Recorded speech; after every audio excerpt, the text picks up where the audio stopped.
بسم اللہ الرحمن الرحیم۔ جماعت ہو چکی تھی اور امام مسجد اپنی روٹین کے مطابق درس دینے کے لیے تیار تھے۔ سارے نمازی اپنی آنکھوں کے ساتھ ساتھ اپنے کان بھی ان کی طرف لگا چکے تھے۔ ان کے درس میں یہ خصوصیت پائی جاتی تھی کہ کوئی بندہ ان کی طرف سے اپنی توجہ ادھر ادھر نہیں کر پاتا تھا۔ بچے، بوڑھے اور ہم نوجوان طبقہ سب ہی ان کی طرف دیکھ رہے تھے۔ سب کو سکتے کی سی حالت میں دیکھ کر امام صاحب سمجھ گئے کہ اب عوام ان کی توقع کے عین مطابق تیار ہو چکی ہے، تو امام صاحب فرمانے لگے کہ شیطان کب تک انسان کو دھوکہ دیتا رہتا ہے۔ سب ان کے اس سوال پر چونک پڑے اور ان کی طرف سوالیہ نظروں سے دیکھنے لگے۔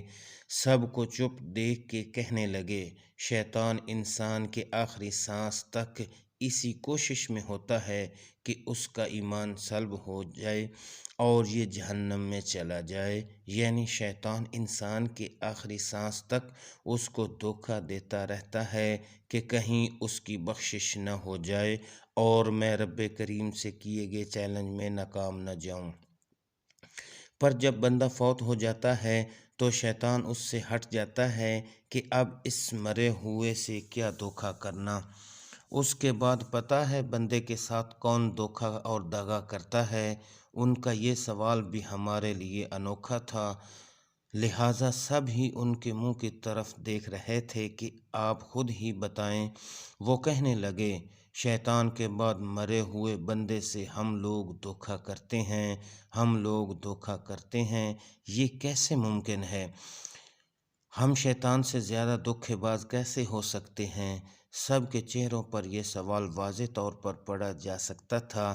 سب کے چہروں کو سوالیہ نشان بنا دیکھ کے کہنے لگے، جب بندہ مر جاتا ہے تو اس کے بعد ہم لوگ ہی اس کے ساتھ دھوکہ کرتے ہیں۔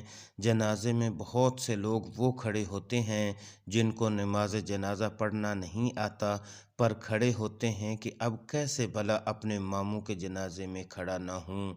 لوگ کیا کہیں گے کہ سگے ماموں کا جنازہ نہیں پڑھا اس نے، کزن کا جنازہ نہیں پڑھا اس نے۔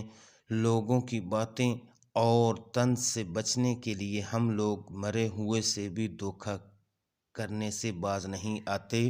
جس سٹیج پہ آ کے شیطان بھی پیچھے ہٹ جاتا ہے، اس سٹیج پہ ہم آ کے کھڑے ہو جاتے ہیں کہ ہم ہیں نا تمہارا مشن پورا کرنے والے۔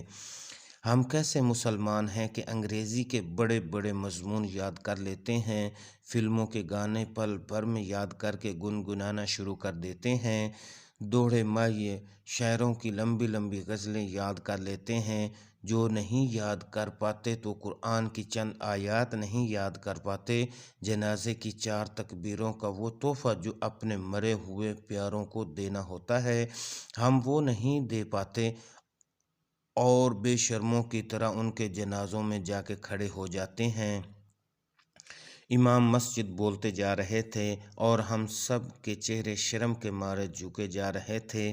آخر میں التجا کرتے ہوئے بولے، خدا را آج سے ہی وہ لوگ عہد کر لیں جن کو نماز جنازہ نہیں آتا کہ نماز جنازہ ضرور سیکھنے اور یاد کرنے کی کوشش کریں گے، تاکہ میت کو دھوکہ دینے کی بجائے دعاؤں کا تحفہ دے سکیں، ورنہ ہو سکتا ہے کہ مکافات عمل کے طور پر آپ کے جنازے میں بھی لوگ چپ چاپ ہاتھ باندھے کھڑے رہیں اور جنازے کے بعد اجتماعی دعا کا اصرار کرنے لگیں اور اس میں بھی فقط آمین پر اکتفا کریں۔